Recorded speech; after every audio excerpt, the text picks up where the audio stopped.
کہ تو کیا ہے اور کیا ہے تیرے علم کی بساط، تو کیا ہے اور کیا ہے تیرے علم کی بساط، تجھ پر کرم نصیر یہ سارا علی کو ہے، فما علینا الا البلاغ المبین۔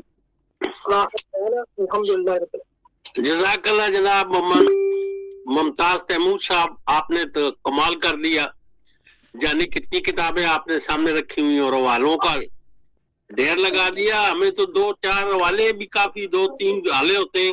ماشاء اللہ آپ کا علمی سفر بہت اچھا ہے، جو اکثر آپ ہمارے سامنے علم جو ہے پیش فرماتے رہتے ہیں۔ حضرت علی کرم رحمت اللہ رضی اللہ تعالیٰ عنہ خلیفہ چہارم مسلمین، ان کی جتنی بھی تعریف کی جائے وہ کم ہے۔ اللہ آپ کو اس میں اجر عظیم عطا فرمائے۔ اب ہم پروگرام کے اگلے حصے کی طرف سوالات تبصروں کی طرف بڑھتے ہیں۔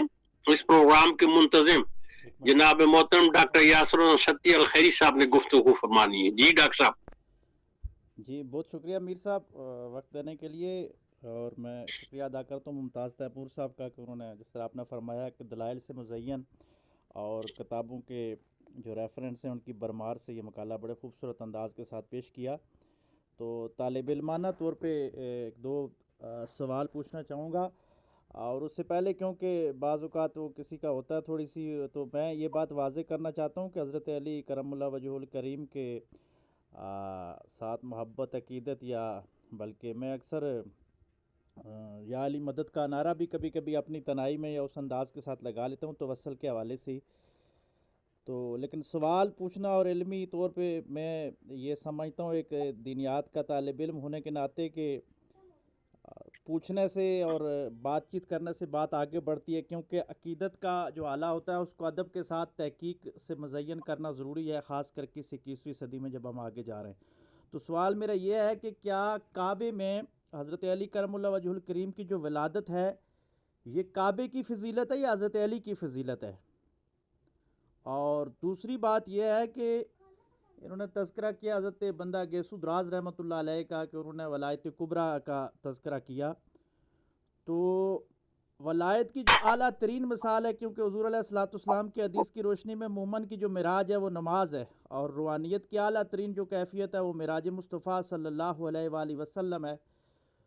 تو حضور علیہ الصلوۃ والسلام نے اپنی حیاتی میں جو مسلح امامت ہے، کیونکہ نماز ظاہر اور باطن کا حسین ترین امتزاج ہے، تو وہاں پہ حضور علیہ الصلوۃ والسلام نے حضرت ابو بکر صدیق رضی اللہ تعالیٰ عنہ کو کھڑا فرمایا، اور پھر ساتھ ہی اس کے ساتھ متصل تھوڑا ہو جائے گا، لیکن سوال یہ بھی ہے کہ کیا ولایت کا تذکرہ ہوا تو صدیقیت کا جو مقام ہے یہ تصوف میں ولایت سے اوپر آتا ہے، یا اس کی تھوڑی سی اس سارے سوال کو سمیٹتے ہوئے جواب ارشاد فرما دیں؟ بہت شکریہ جی۔ جی جناب محمد ممتاز تیمور صاحب۔ اچھا، میں مختصر عرض کرتا ہوں کہ کشف المحجوب میں حضرت داتا کشف بگند بخش دیوبندی نے لکھا ہے، مجھے پھر بڑی بات یاد آ گئی ہے۔ آپ نے فرمایا کہ جو صدیقیت کا مقام ہے وہ بلند ہے، اور فرمایا کہ صدیق اکبر جو ہے وہ باقی ولیوں کے امام عام ہیں اور صوفیاء کے امام خاص ہیں، یعنی کہ وہ ان کا جو مقام ہے وہ اس سے بھی بلند ہے۔ جو آپ علی کی شان اپنی جگہ پر ہے، لیکن صدیق اکبر کا مقام اس سے بلند ہے۔ یہ کشف المحجوب کے اندر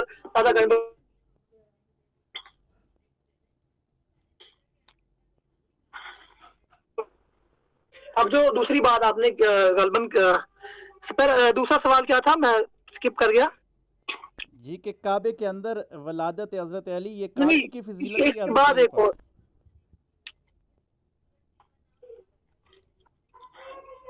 اس کے بعد بھی ایک تھا نا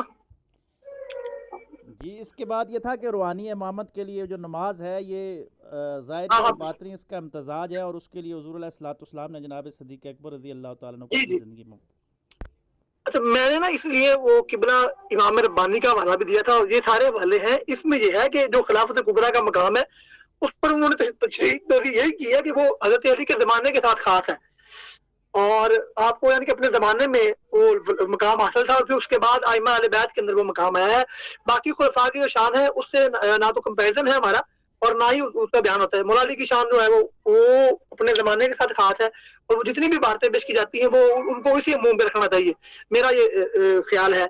اور جو بات ہے کعبے کی ولایت والی، تو میں حافظ شیرازی کا ایک شعر ہے, اب اس نے اپنا اپنا مقام ہے, وہ فرماتے ہیں کہ ایک درخت کو مخاطب کر کے شیرازی کہتے ہیں کہ اے درخت, دیکھیں کعبہ کی اپنی عظمت ہے, کعبے کی شان بھی ہے, لیکن مجھے جو حافظ شیرازی کی بات اچھی لگتی ہے, وہ کہتے ہیں کہ اے درخت مجھے تجھ سے الفت ہے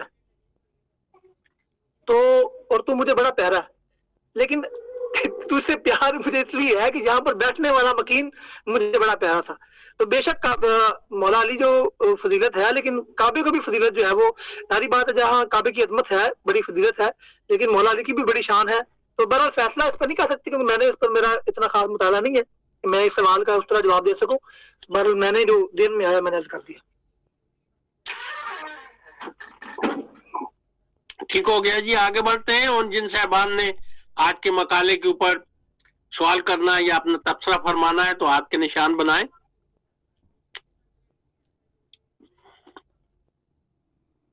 اگر ہاتھ کے نشان صاحبان نہیں بنا رہے تو لسٹ کے مطابق چلوں میں. جی فرید الدین مسعود برانی صاحب, جناب محترم گفتگو فرمائیے. جی ماشاءاللہ تیمور صاحب نے بہت اعلیٰ مقالہ پیش کیا اور حوالہ جات کے ساتھ, ریفرنسز کے ساتھ انہوں نے گفتگو کی. جو تفہیمات, لمحات اور دیگر جتنی بھی کتابوں سے, تو ان جو ستی صاحب نے بھی بات کی ہے اپنا مقام صدیقیت اور ولایت کے حوالے سے. آپ پاس کیسٹرول ہوگا کیا؟ کیسٹرول یہ امتیاز احمد صاحب مائک بند فرما دیجئے, ڈسٹربنس ہو رہی ہے. امتیاز صاحب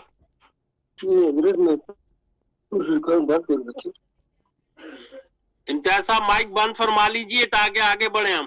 جی فرید الدین مسعود برانی صاحب جاری رکھیں. جی تو اس میں جو مجدد الفسانی ہیں انہوں نے اپنی مکتوبات شریف میں لکھا, اور یہ ہمارے ادھر ایک مجددی بزرگ ہیں, انہوں نے ہی چند دن پہلے یہ جو مکتوب ہے وہ پڑھ کر سنایا. اس میں یہ جو کافی بحث ہوتی ہے کہ قومی صدیقیت جو ہے وہ آیا وہ بلند ہے یا مقام ولایت علی کیا ہے.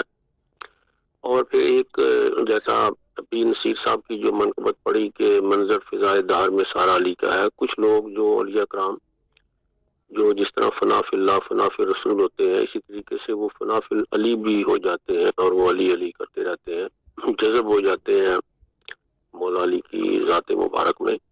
تو اس میں مجدد الفسانی نے یہ فرمایا کہ اصل میں جو روحانیت میں, جہان روحانیت میں جو مقام ہے ولایت علی, جب کوئی اس تک پہنچتا ہے تو اس کا خاصہ یہ ہے کہ وہاں جاذبہ مولا علی شیر خدا کا اتنا ہے اور وہ کیفیت ایسی ہے کہ اس میں وہ جو شخص ہے جو ولایت کے درجے میں پہنچتا ہے اس سے پھر اور کوئی نظر ہی نہیں آتا. اسی لیے وہ پھر علی علی ہی کرتا ہے. اس کی وجہ اور اس میں اس کا نقص نہیں ہے, یا اس کو اس سے یہ تعبیر نہیں لی جا سکتی کہ باقی کسی اور کا مقام نہیں ہے, لیکن یہ ہے کہ جو شخص ہے وہ حضرت علی کی شخصیت میں ایسا جذب ہو گیا ہے, یا اس کو وہ جو مقام ہے وہاں اس سے پھر اور کوئی چیز نظر نہیں آتی. تو یہ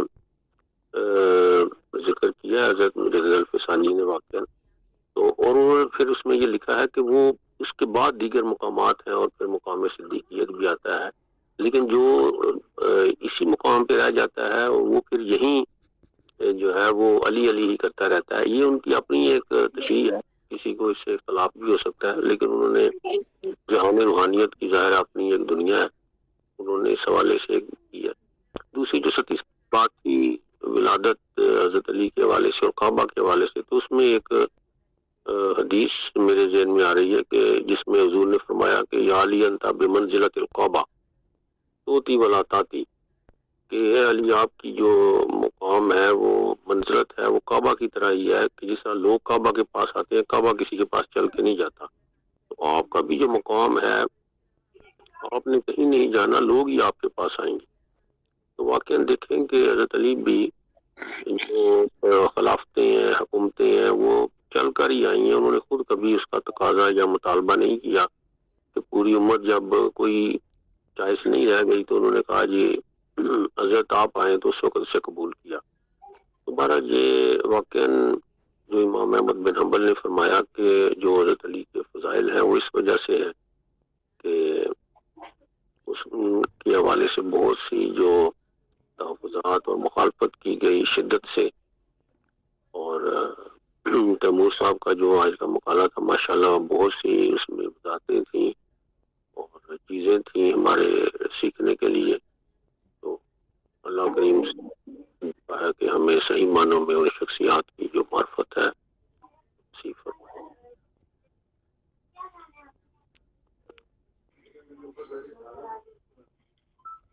جی فریدن صاحب کی بات مکمل ہو گئی، آگے بڑھتے ہیں. لبنہ فروخ صاحبہ نے بات کرنی ہے. جی لبنہ فروخ صاحبہ. جی السلام علیکم. وعلیکم السلام.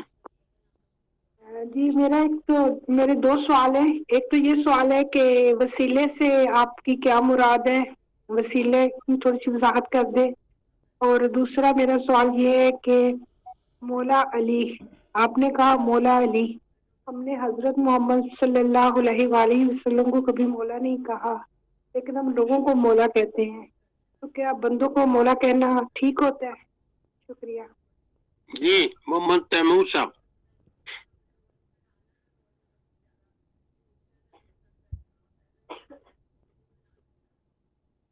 محمد ممتاز تیمور صاحب آپ سے جواب مانگا ہے سر لبنہ فروخ صاحبہ نے. اپنا مائک جی میں مائک کے بغیر ہی لب کشائی کر رہا تھا. اچھا میں سوال پہلا وسیلے کے متعلق ہے، تو وسیلے کے متعلق مختصر بات یہ عرض ہے کہ اس وسیلے سے مراد یہ ہے کہ اللہ تعالیٰ کی بارگاہ میں کسی بھی نیک شخص کا وسیلہ پیش کیا جائے اور یہ کہا جائے کہ یا اللہ اپنے اس بندے کے وسیلے سے میرا یہ کام کر. اور جس طریقے سے حضرت عمر نے کہا کہ ہم حضور کا وسیلہ لیتے تھے، پھر عباس کا وسیلہ دیا، تو اس طرح حدیث نبویہ کے اندر بھی یہ بات موجود ہے، قرآن میں بھی ہے. اور یا الذین آمنوا اتقوا اللہ وابتغوا الیہ الوسیلہ. اور ممکن ہے کچھ لوگ کہتے ہیں یہاں وسیلے سے مراد اعمال کا وسیلہ ہے. بے شک اعمال کا وسیلہ بھی ہے، لیکن صاحب تفسیر روح المعانی نے بھی اور بہت سے مفسرین نے یہ بات لکھی ہے کہ یہاں ذات کا وسیلہ بھی مراد ہے، اور بہت ساری حدیث بھی اس پر موجود ہے. مولا کی بات ہے تو مولا کا لفظ غیر نبی کے لیے، غیر خدا کے لیے بولنا جائز ہے. قرآن کی ایک آیت بھی ہے کہ بلکہ میں نے تو حدیث پڑھی ہے نا، حدیث مبارکہ اور اس کی تصحیح پر بھی حوالہ دیا کہ من کنت مولا فہذا علی مولا. حضور نے فرمایا جس کا میں مولا اور اس کا علی مولا ہے. قرآن میں بھی کہا گیا ہے. اگر مجھے 1 منٹ دیں آیت یاد کرنے کے لیے تو میں کرتا ہوں ابھی کہ فإن الله هو مولاه وجبريل وصالح المؤمنين.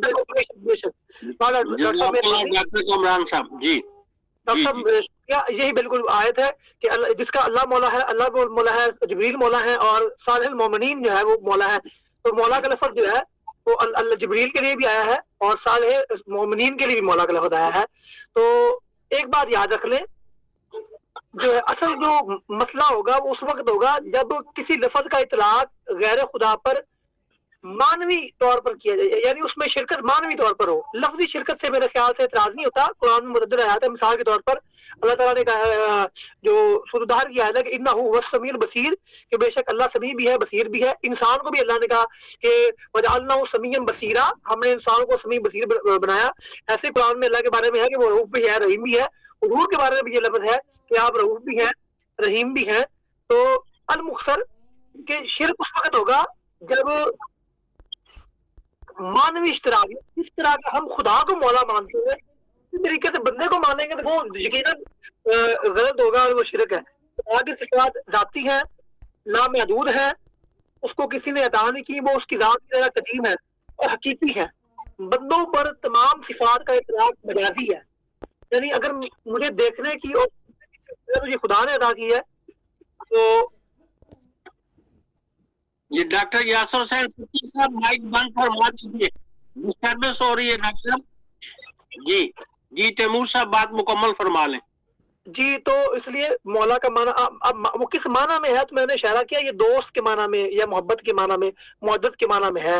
اور بعض حضرات نے اس کو حاکم کے اور آقا کے معنی میں لیا ہے، اور ان معنی میں جو ہے وہ بندوں پر اطلاق ہو سکتا ہے. ٹھیک ہو گیا جی، ماشاءاللہ تشریف بہتر ہو گئی. آگے بڑھتے ہیں. امتیاز احمد صاحب نے بات کرنی ہے. جی امتیاز احمد صاحب آپ گفتگو فرمائیے. جی بسم اللہ الرحمن الرحیم. اصل میں یہ بحث بدقسمتی سے ہمارے ہاں بڑے عرصے سے چلتی آ رہی ہے اور اس کا کوئی حل بھی نہیں ہے. اگر آپ حدیثیں پڑھیں اور قرآن، اللہ تعالیٰ کے خود اللہ نے فرمایا ہے، میرے پاس ابھی اتھارٹی نہیں ہے کہ یہ آپس میں جو جھگڑتے ہیں کرتے ہیں ان کا فیصلہ میں خود کروں گا، کیونکہ یہ جو بعد میں حضرات، میں آپ کو ایک بڑی پیاری سی حدیث سناتا ہوں جو ہمارے حق میں، جو ہمیں چاہیے کہ ایسی چیزوں پہ عمل کریں. حضور صلی اللہ علیہ وسلم نے فرمایا ہے کہ جان لو جو بھی علی کو پہچان لے، یعنی علی کو اپنے مقام پہ رکھ لے اور ان سے محبت کر ساتھ پیش آئے، اللہ تعالی ملک الموت کو اس کے پاس اس طرح بھیجے گا جس طرح وہ پیغمبروں کے پاس بھیجتا ہے. یعنی جس آدمی کا عقیدہ حضرت علی کے متعلق صحیح ہو جائے، منکر و نکیر کی دہشت کو اس سے بچا لیا جائے گا. یہ ہے حضور کے حدیث اس بندے کے متعلق جس کا عقیدہ حضرت علی کے متعلق. اور جہاں تک تعلق ہے، جب حضرت عثمان شہید ہوئے، قتل کر دیا گیا، تو اس وقت حضرت علی حضرت عثمان کی طرف بڑھے، کیونکہ جو قتل کرنے والے تھے ان میں کچھ لوگ وہ بھی تھے جو حضرت علی کے گروپ میں تھے. تو مطلب وہ لمبی باتیں ہیں، ان میں ہمیں پڑھنا بھی نہیں چاہیے. یہ اللہ تعالیٰ خود ہی فیصلے کرے گا. اگر حضرت علی کو کچھ ہوتا تو حضرت ابوبکر صدیق یہ نہ بنتے. حضرت علی وہاں سے جب دیکھا کہ حضرت عثمان شہید ہو چکے ہیں تو وہ وہاں سے اپنے گھر چلے گئے. جا کر انہوں نے اپنا دروازہ بند کر دیا، اندر سے لاک کر لیا کہ ابھی یا مجھے لوگ مار دیں گے یا جو ہے وہ مجھے اس کا بنائیں گے کہ میں انوالو ہوں. جب لوگ حضرت علی کے گھر گئے تو انہوں نے دروازہ کافی دیر تک نہیں کھولا. پھر وہ جب انہوں نے زیادہ زور لگایا تو باہر آ کے انہوں نے کہا کہ میں اپنی قبول کرتا ہوں، لیکن اس طرح چوری چھپے نہیں، میں مسجد میں جاؤں گا، اعلان کروں گا، ادھر جب لوگ مجھ سے بات کریں میں کر لوں گا. تو ان چیزوں میں بدقسمی سے ہم پڑے ہوئے ہیں اور غلو کر جاتے ہیں. حضرت علی رضی اللہ عنہ کو بہت آگے لے جاتے ہیں اور دوسری طرف خواہ مخواہ گناہگار ہوتے ہیں. اللہ تعالیٰ ہمیں ہدایت دے. جزاک اللہ. ماشاءاللہ بہت اچھی بات کی. اور جب بلوائی آئے تو حضرت علی کرم وجہ نے اپنے بیٹے حضرت حسین حضرت حسن کو ان کی مطلب ہے کہ حفاظت پہ لگایا تھا. جی جی بالکل یہ اچھی باتیں ہیں جی، ہمیں اچھی باتیں ڈھونڈنی چاہیے. جی آگے بڑھتے ہیں اور ڈاکٹر شہناز ظہیر صاحبہ نے گفتگو فرمانی ہے. لبنہ فروخ صاحب آپ ہاتھ کا نشان مٹا دیجئے. جی جی السلام علیکم ورحمۃ اللہ وبرکاتہ. بہت اچھی معلومات ہمیں حاصل ہو رہی ہیں حضرت علی کرم اللہ وجہہ کے بارے میں. تو مجھے تو ان کی شخصیت کو میں نے بہت اچھی طرح پڑھا تھا تاریخ اسلام میں. مجھے بہت ہی زیادہ حلیم الطبع، بردبار اور منکسر المزاج، متواضع شخصیت حضرت علی کرم اللہ وجہہ کی میں نے پائی تھی اس ینگ ایج میں، کالج وغیرہ اور یونیورسٹی کی ایج میں. تو واقعہ تحکیم ایک ایسا واقعہ تھا جس میں میں چاہ رہی ہوں کہ آج کی یہ جو ولایت ہے حضرت علی اور صوفیہ کرام جو ہے اس کے بارے میں جو موضوع ہے، تو ان کے واقع تحکیم پہ اگر تھوڑی سی روشنی ڈال دیں تو لوگوں کو پتہ چل جائے کہ کس وجہ سے واقعہ جو ہے پیش آیا اور اس میں حضرت علی کا کردار کیا تھا اور لوگوں کا کردار کیا تھا. شکریہ. جی ممتاز تیمور صاحب. جی واقعہ تحقیق کی جہاں تک بات ہے تو اس کے متعلق مختلف قسم کی آراء ہیں.